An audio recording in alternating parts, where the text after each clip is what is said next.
He's even been putting up posters.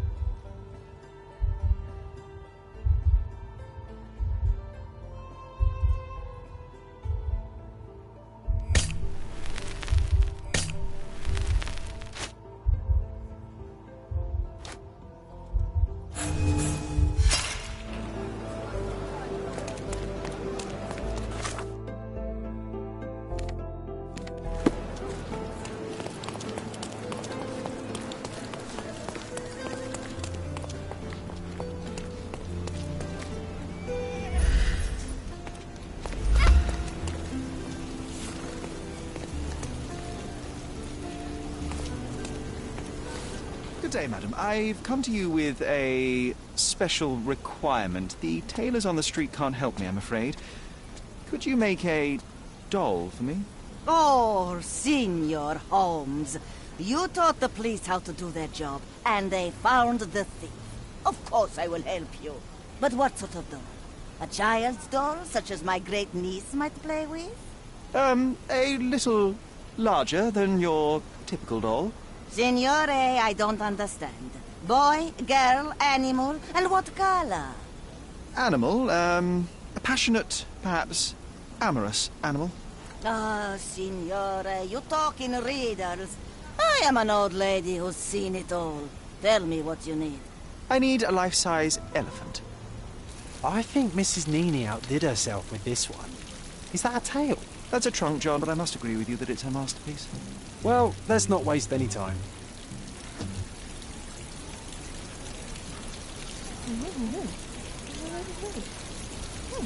I can't wait to see the fruits of your labour.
The game is on.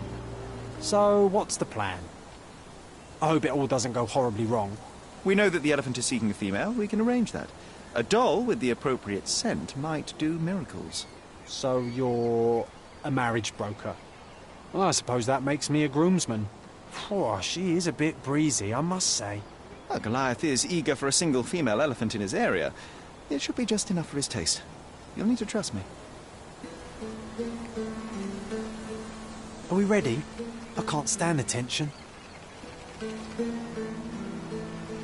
We're ready. Let's call the elephant.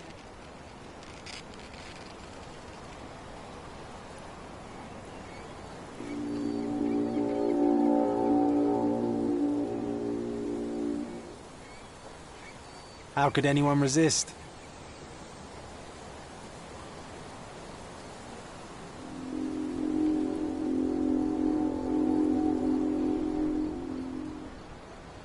I knew a lady once who said just that.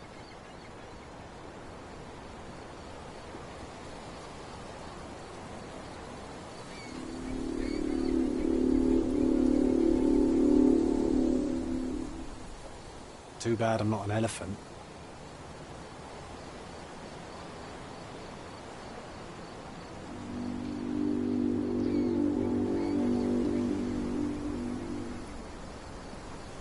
Take your time, Sherry.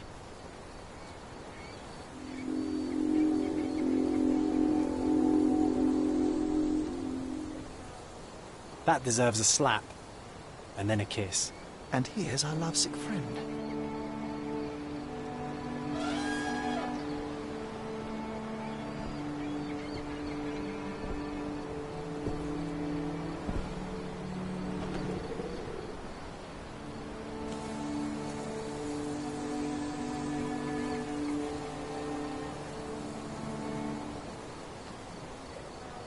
What is the meaning of this? Why are you bringing it here? I won't allow you to leave. I assure you that it is only a temporary measure. It won't be long until the elephant is gone, I promise you.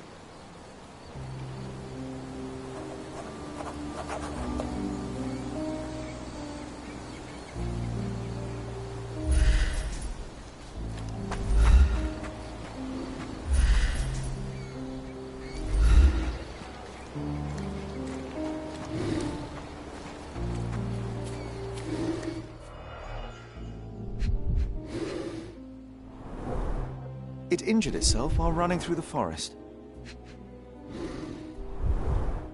Peaceful and compliant, almost a gentleman.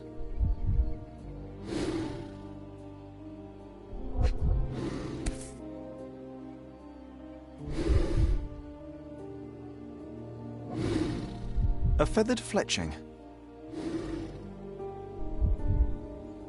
There's something in the needle. This might be promising.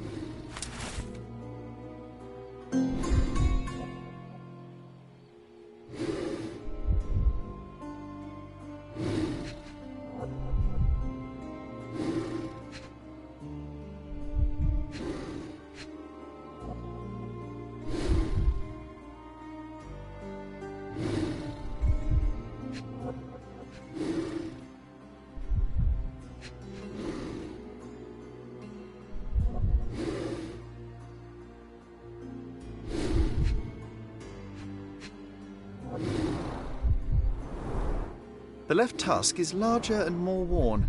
You're a left-tusked elephant.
I don't feel safe with that beast back here.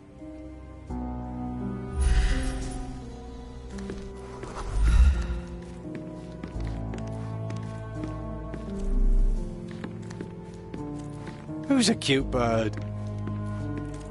She packed as much as she could carry.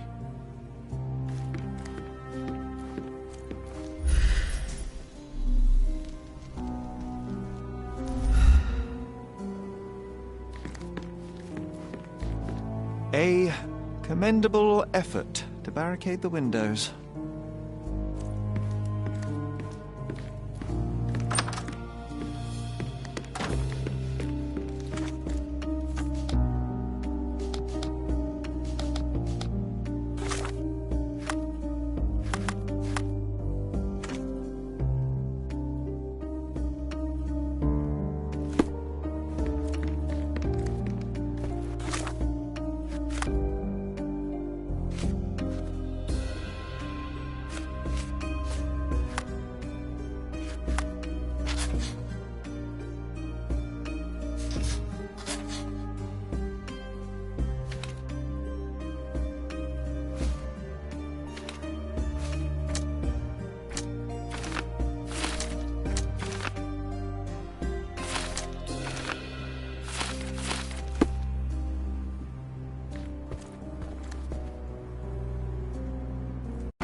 Did it feel good killing Theodore Gilden after the humiliation and threats?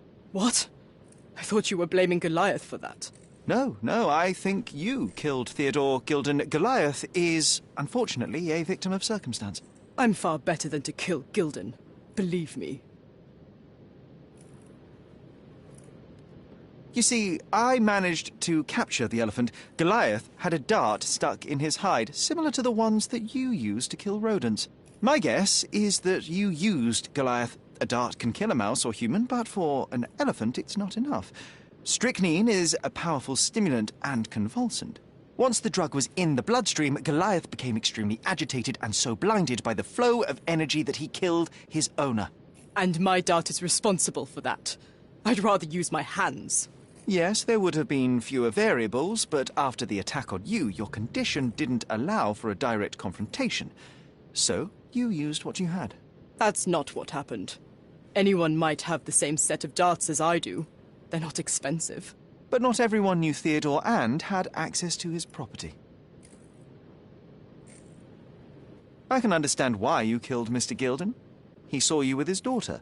He checked up on you, yachtsman, smuggler, and a woman. He went so far as to hire some thugs to attack you. Theodore knew your weakness, your career. He forced you into a corner. You're a survivor. You were prepared for the worst, but Theodore surpassed even your worst-case scenario. So you responded accordingly. I've earned everything myself. Every victory, every trophy, every mangir. I achieved all of it without murder. I don't need to kill in order to win. And you weren't afraid that he would reveal your secret to the owner of the yacht club or your competitors? I can control my fear. Trust me, I wouldn't have become a professional athlete otherwise. You were at the crime scene at the precise moment when Gilden died. I was not. I was visiting the doctor after the attack on me. Ah, of course, where no one saw you. That's an inconvenience. But in any case, the person who was there met the rage of the elephant. One was struck by the gate with such impact that they were thrown into the shed. The knife fell out. The bruises on your elbow match the contour of the hole in the shed. But I told you where my bruises came from. And I heard you, but you didn't catch my words. A bosun's knife was found there, a very specific tool commonly used in your field. That's only your assumption. I was never there. I mean, I was, but not when this happened. I revealed many truths and lies concerning Gilden. One banal fact is that he was a bitter and angry man who acted according to his own desires and impulses. Such people are dangerous, they are unpredictable, and value their own comfort more than anything and anyone. The same as you, Paul. Are you out of your mind? You're a gambler, smuggler, and actor. You indulge your self-importance. Such egocentricity and impulsivity is frightening. I won't allow you to play with someone else's life. You are under arrest. Wait. At least tell Imogen. Tell her where I am. I think she deserves a space without you. I heard you can gamble on racing in prison, only it's rat racing. No yachts. Goodbye, Paul. Why did you pick my Paul? Out of all the people on this island. Just when I needed someone I could rely on. Believe me, I saved you. I found the true murderer. Would you really choose to live with the person who took your father's life? You took away the pillar I was relying on. Paul was my only hope. You've destroyed it. It was Paul who destroyed it, not me. I was merely the fact-checker who discovered the real culprit. And now about that elephant. Oh, yes, Goliath. You did nothing about it. I had to deal with it. Fortunately, there was a real man wanting to help me. He agreed to buy Goliath and relocate him to his property. I suppose I must congratulate you. I'd rather you leave. But first, here are my father's belongings. Some of them have information about your mother. Take them and leave me be. I appreciate it, Miss Gilden. I assure you, I only wanted to find the true perpetrator. Perhaps. Or perhaps you found a convenient scapegoat. Goodbye. I truly hope you meet more honest people in the future. Take care.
My mother always wore this around her neck until one day it disappeared.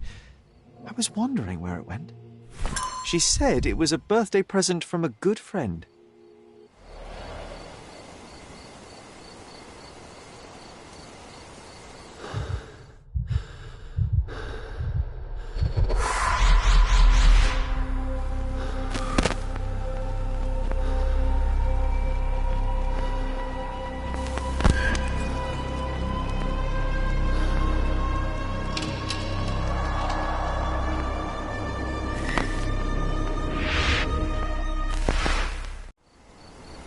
I just had another glimpse of a memory, John. It's fuzzy, but I'm sure it happened somewhere in the manor. Finally moving forward. Shall we go?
You know, I envy you, Sherry.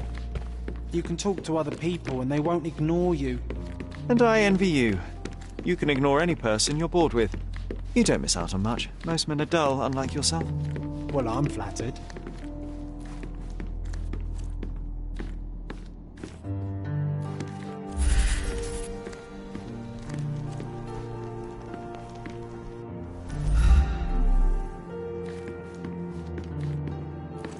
Another one. There must be something important behind it. I can feel it.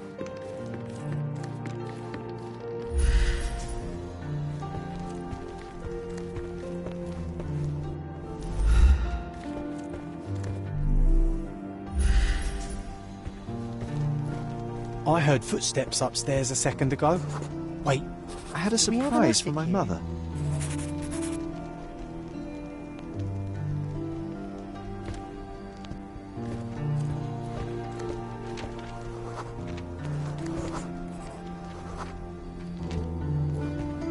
I was holding an ancient Greek vase, or rather, quite a big piece of it. You had a shovel with you, John. I remember now. We dug up the vase from Greek ruins here on Cordona and were eager to show my mother right away.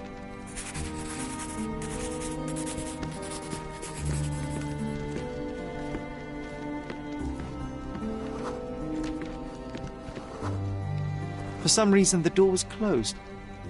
We knocked. but nobody answered. We thought that she was busy. So we left the vase and ran downstairs.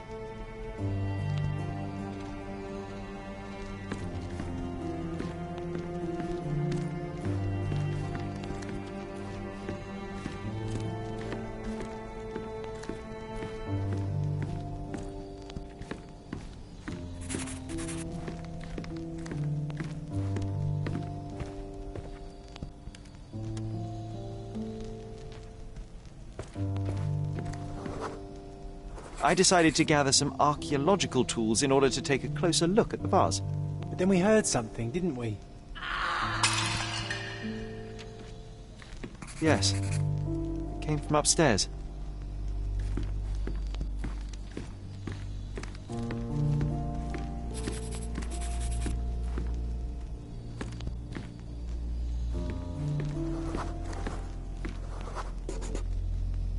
The vase was broken, shards scattered all over the floor. And your mother was standing at the door. Indeed, John. I doubt it was her. Let me concentrate.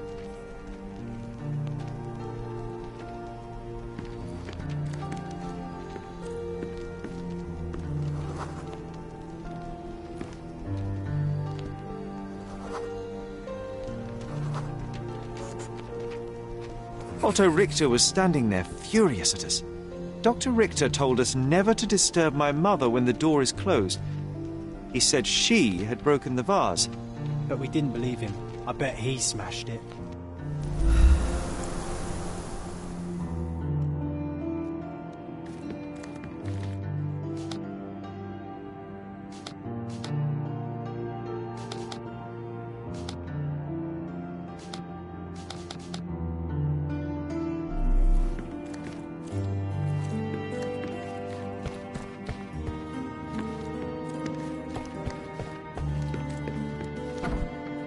Her things are still here. Presumably Mycroft never felt the need to sort through it all. Or couldn't bring himself to. No. He would have put it behind him and moved on. My brother is not one for sentimentality.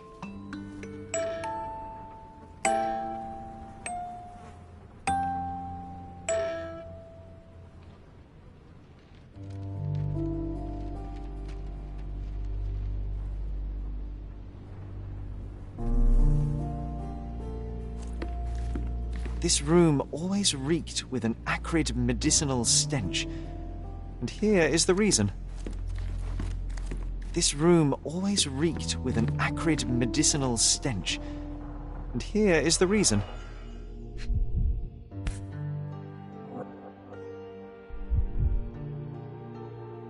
This picture was drawn by my mother. I recognize her hand. There's a date on it, 8th of December, 1868.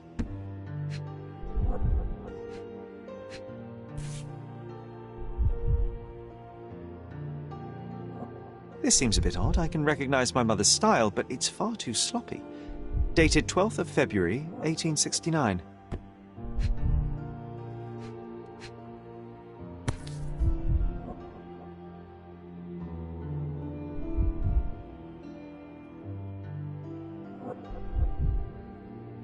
This picture was drawn by my mother. I recognise her hand.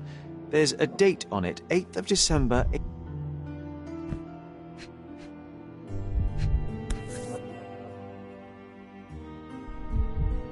This seems a bit odd. I can recognise my mother's style, but it's far too sloppy. Dated 12th of February, 1869.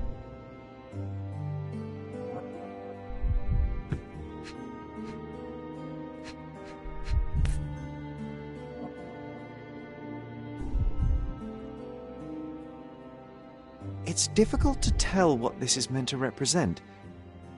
There's no date at all.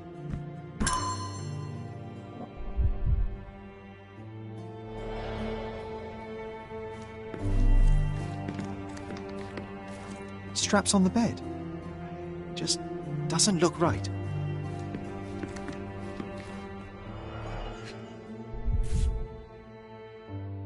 Seems this was the most frequently used medication.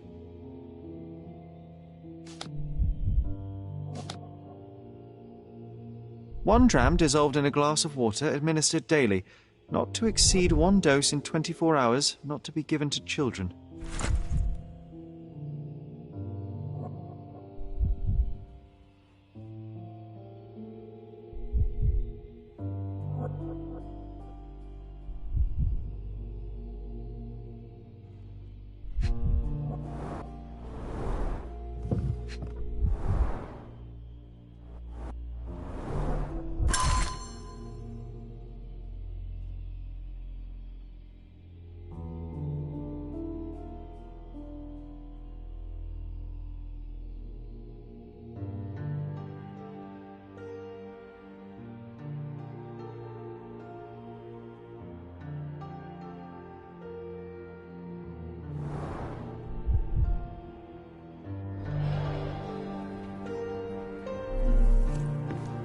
Oh, I would love to take a bath right now.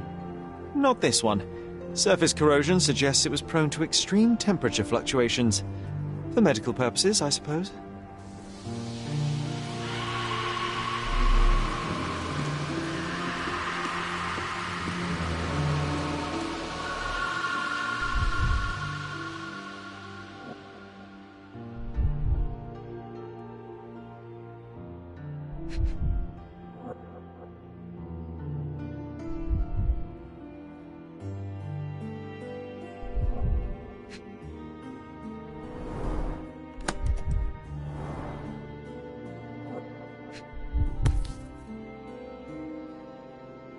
No labels. I doubt it ever had one. There appear to be residues of the bottle's contents at the bottom.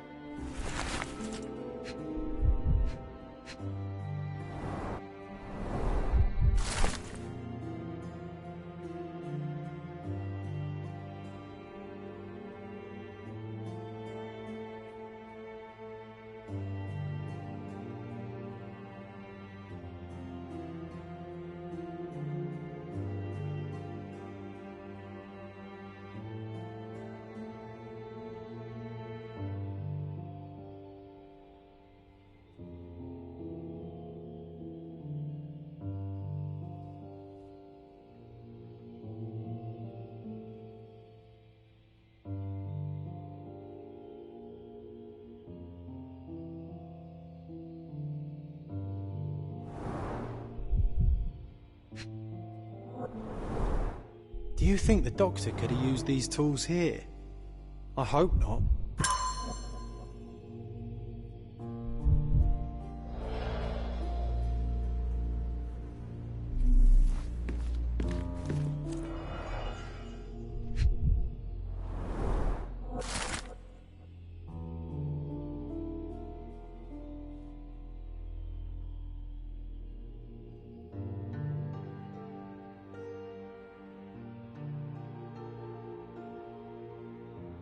It's a strange feeling to read about my father's death in the newspaper.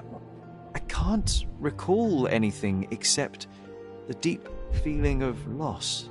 You were too young. It happened before we even met. It's so sad. I'm sorry.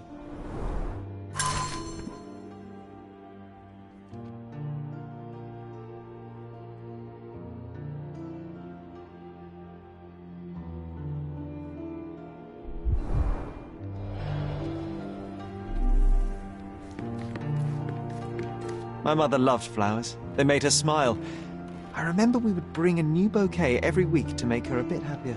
That's why we collected all the violet flowers we could find on the island. Look what I found! The White King is under attack. Sherry, can you save him and checkmate the opponent in one move? You're not obliged to be here, Sherry. We can leave any time you want.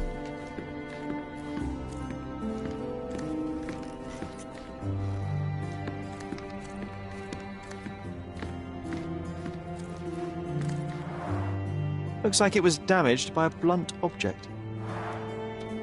Oh, it brings back some memories.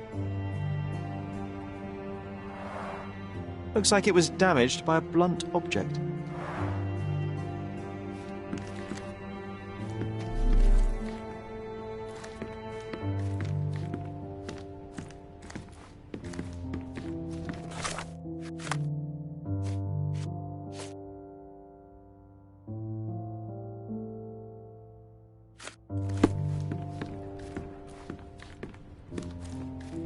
You're not obliged to be here, Sherry.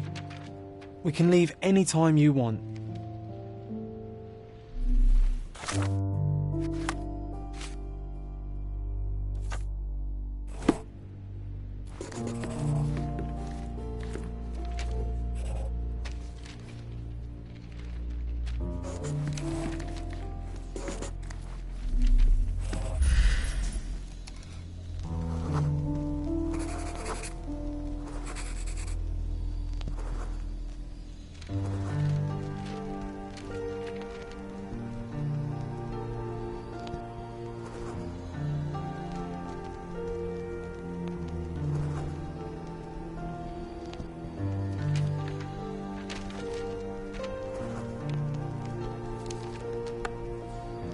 Oh, nice move. You saved the king and checkmated the Black King with the rook.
The broken plate shards were all over the floor. Mycroft had to change his suit as the one he was wearing was completely stained.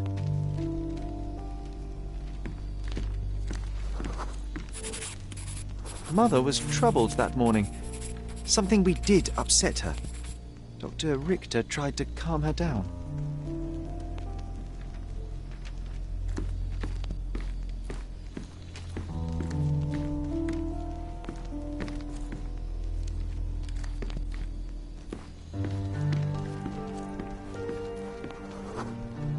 We had to put the tray with Mother's morning tea down, but why?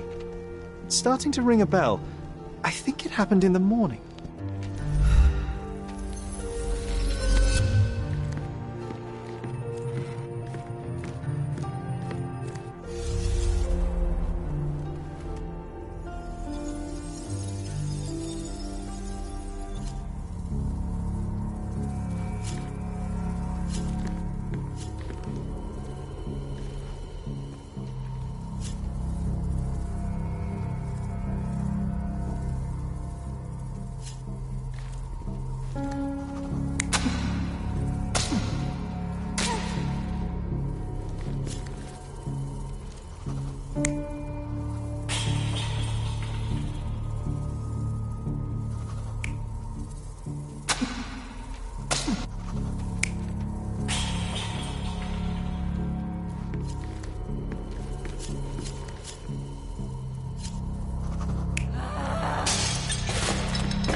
I don't believe you!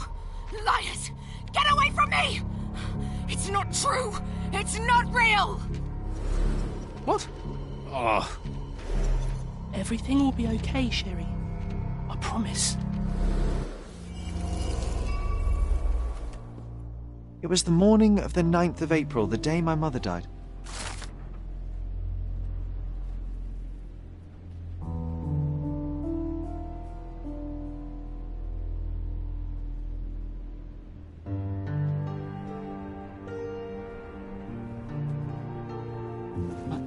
My mother, she was not just ill, but mad. God have mercy. I'm sorry. That explains why you locked the memory away. There must be more, John. That was the morning of her death. I need to know what happened. Every time you... I just don't... Please, Sherry, leave it be. Just breathe, John. You know that I cannot leave the last stone unturned. We are so close.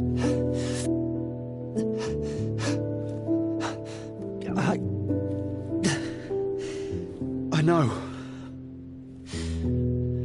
But can we at least leave it for another day? Well, history tells us these memories are triggered by our investigation of other matters. I suspect it could not be forced even if I so desired. Thank you. How are you feeling about all this? Tell me, I'm not the only one reeling. In the end, little has changed. My mother was still unwell, just not with tuberculosis. What I do not yet understand is why Mycroft lied about it. There are precious few pieces of this puzzle remaining, John. Let us dawdle here no longer. Indeed. Wait, did you hear that? Yes. Metallic soles. What is a sailor doing here? You're not obliged to be here, Sherry. We can leave any time you want.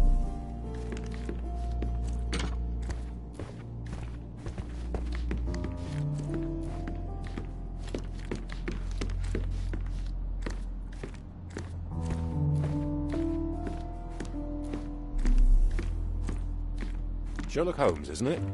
I was looking for you. With whom do I have the pleasure of speaking? You can call me your new game.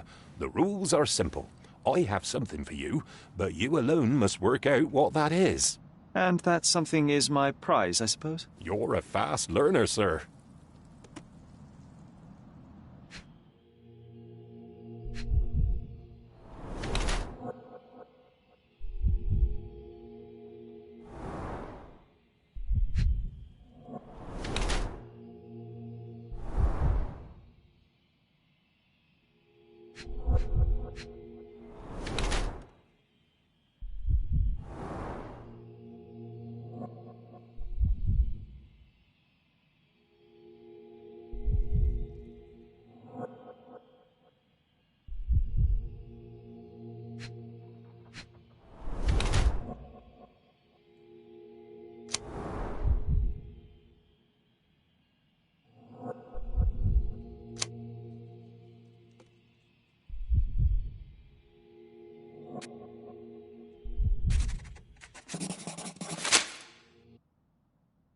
cannot believe that Mr. Vogel has somehow successfully called my attention to his gallery.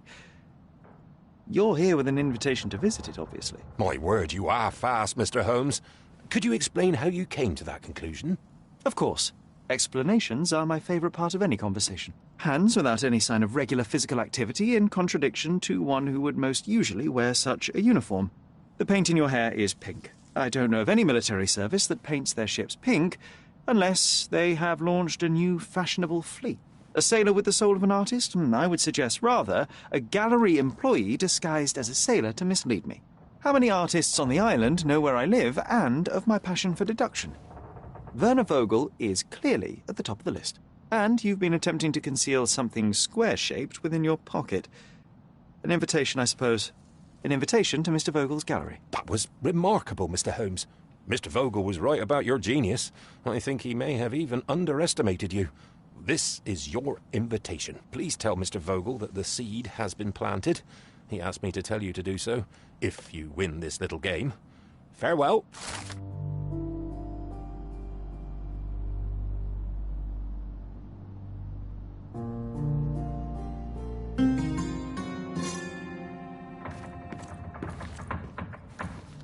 Home sweet home, Sherry.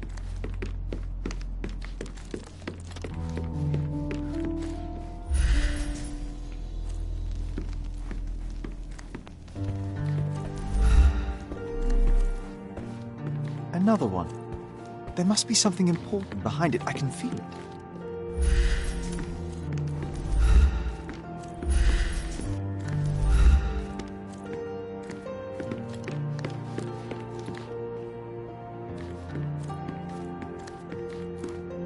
Home sweet home, Sherry.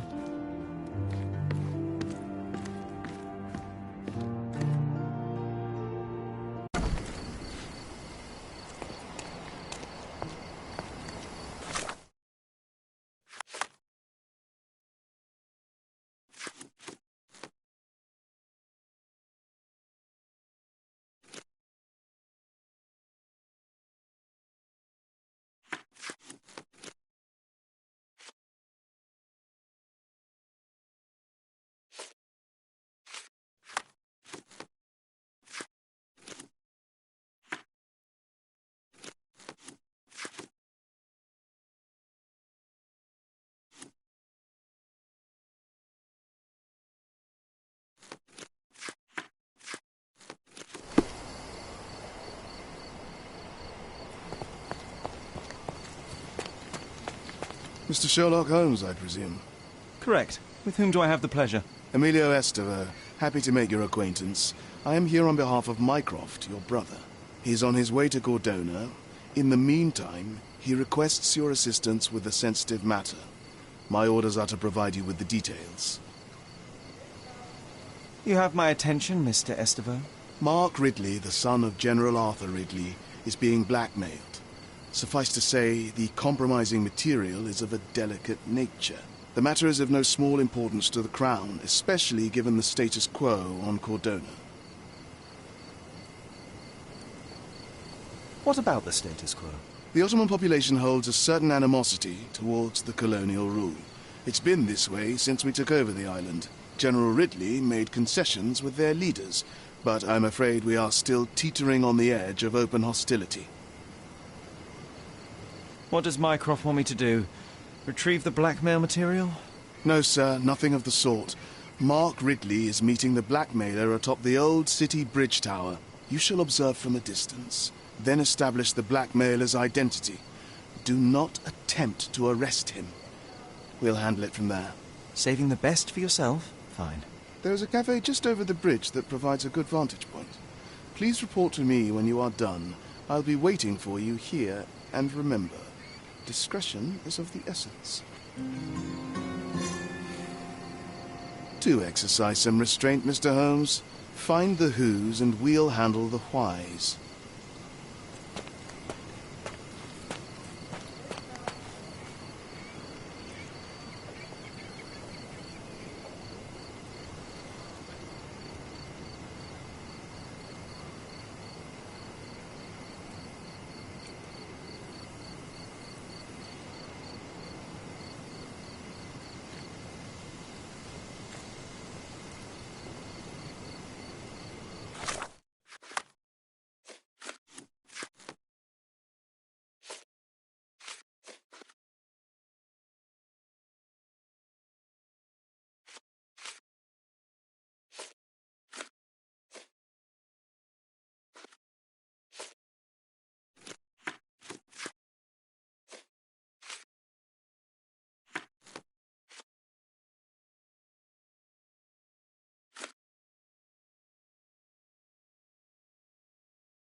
Karim of the Silver Hand, the pirate with a golden heart.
So the treasure is real, but tell me, John, how did you even guess there would be something on top of the monument? Didn't I ever tell you about my psychic abilities? I should have. I even know where we ought to go next.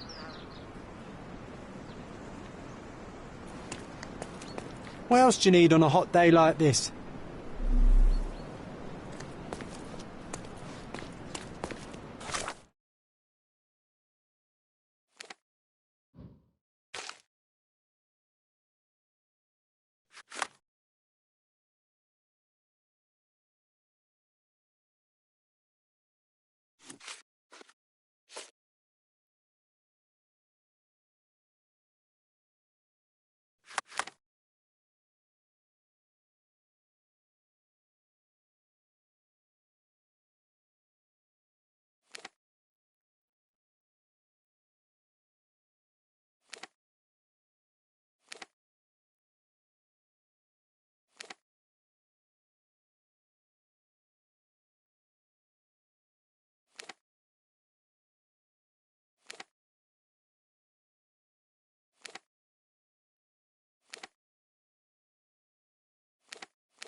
Merhaba.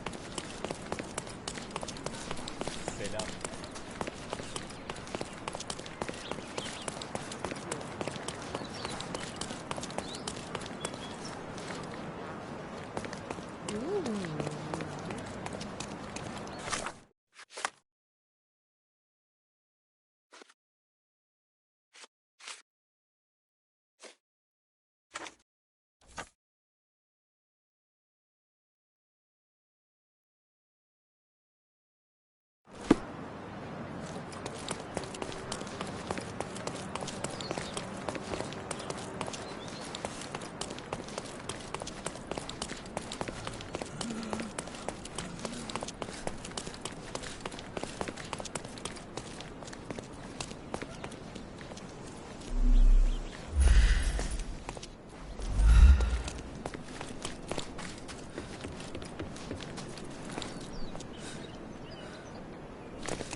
Oh, so it has taken root. What's taken root? As I recall, when we were growing up, this theatre didn't welcome kids. You've forgotten, John. Come to the back entrance and I'll refresh your memory.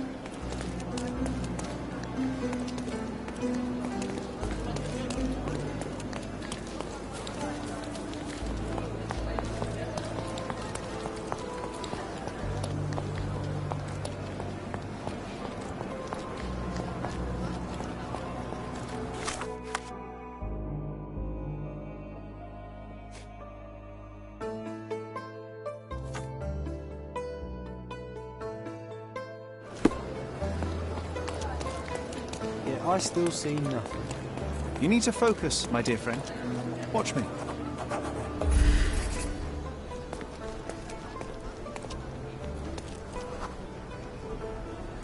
Here was our glorious stage. Ring any bells? Ah, we don't need to dwell on the past, Sherry.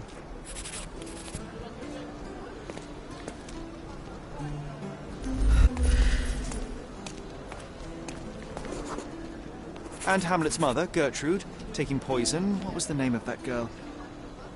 Oh, Georgina, of course. She was our neighbour. Oh, I remember her. She liked you.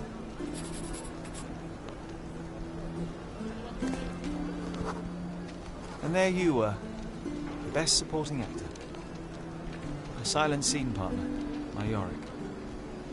Your presence inspired me and brought me to tears. Yeah, it hurt to know that's all I could be. Inspiration. I couldn't even play the king's ghost. How's that for irony? To be or not to be? Indeed. I know why you wanted to forget. The show forced you to confront your limits, except no one else would ever see you but me. Why do you think I cried?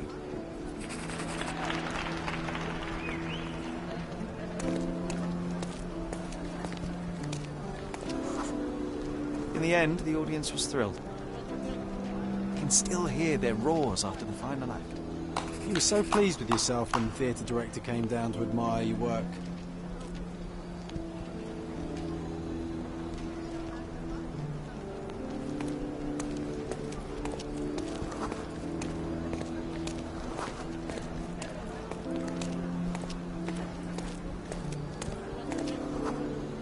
He applauded. A huge gesture from a man for whom children on stage was an anathema.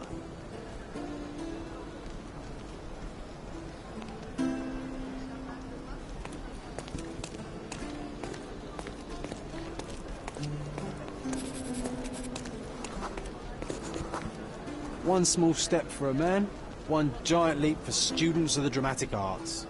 Childhood is a time of naivety. I cannot now imagine seeking a career as an actor, drinking wine all day and gaily treading the boards at night. Yet you often pretend to be someone else in your search for the truth. You can't act like this side of you disappeared completely. Quite. This, above all, to thine own self be true.